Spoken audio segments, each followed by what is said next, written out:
I just had a ridiculous craving for pizza.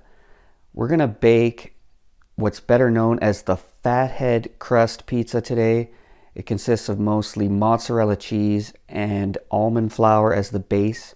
There are many different keto recipes. We're gonna cover them all, and I'm gonna give you my secret tips on how to cook these pizzas to get them a little more like your traditional pizza.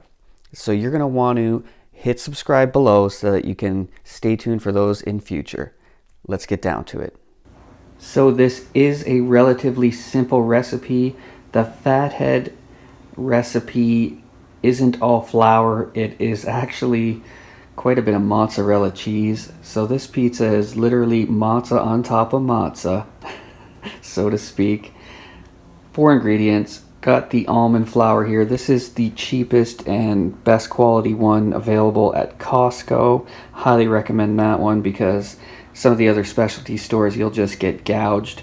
You'll pay twice as much for half as much as this bag. Literally, I've seen it some places.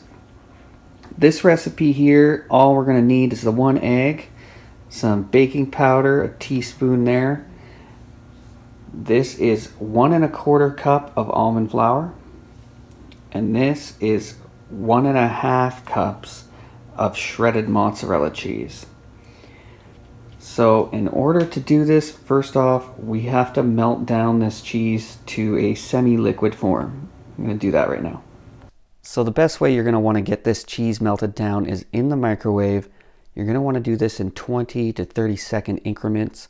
Depending on the power of your microwave, might take you 2 or 3 times to get it there, mixing in between to keep the consistency.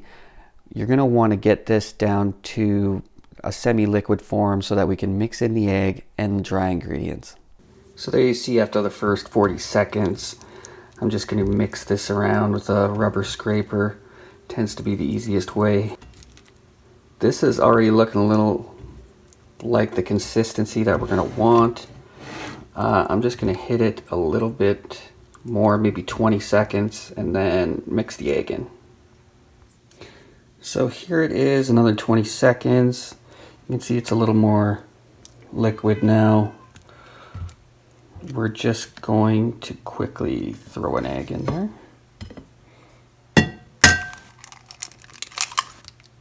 And mix that in with the mixer. This is roughly the consistency you'll end up with after beating that egg in there. You don't want to go too far with it. Only mixed it for about, 20 seconds there at a low speed.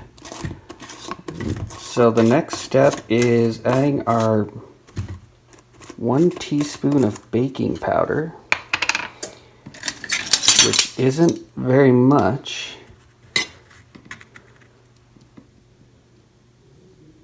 Into our 1 1/4 cup of almond flour. We're going to mix that all together here, and then we're going to add the two together. So we have the dry ingredients mixed together now with the wet. You can see you got a dough-like substance here. It's a little bit sticky, not even as bad as even glutenous regular flour dough is, but we're still going to use some of the almond flour to make sure it doesn't stick to our hands, and we're going to knead it out on this parchment paper. Then we're going to put another piece of parchment paper over top and roll it out into our circular pizza. So there you have the dough rolled out. I kind of crimped up the ends there for the crust. This being a keto pizza, we're going to have to cook the dough first before we put the toppings on. I've got the oven set to 400 degrees, and we're going to cook this for somewhere between 6 and 8 minutes. Got a few minutes left, 4 minutes there. I'm just going to brown up some ground beef.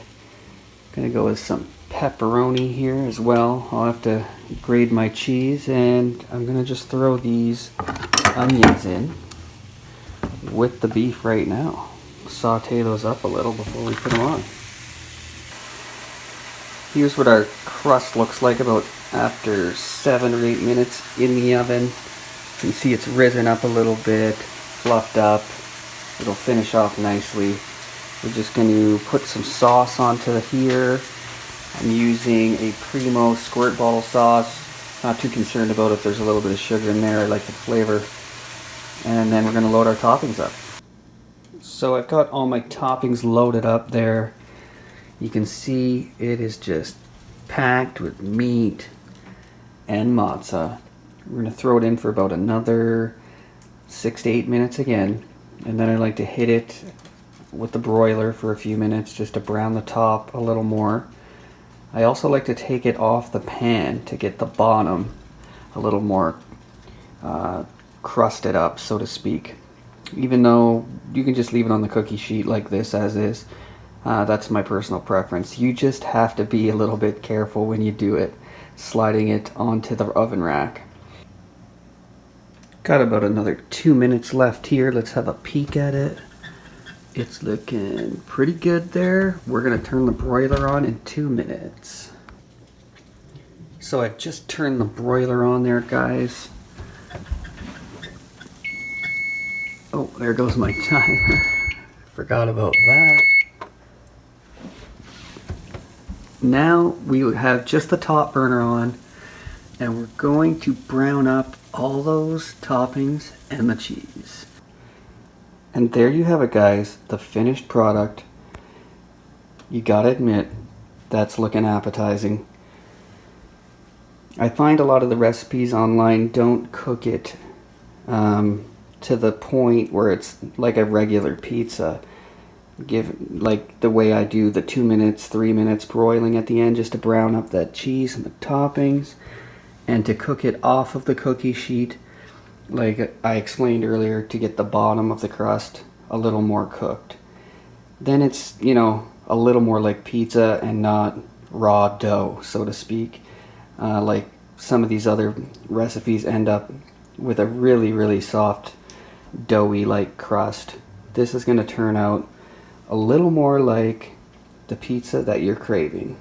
Just wanted to thank you guys for watching. If you liked that video, be sure to give me a thumbs up and a subscribe if you haven't already. I wanted to give you a free cookbook also. I like to call this Top 10 Must-Have Keto Recipes. You can claim your free copy by clicking the link below in the description. See you next time.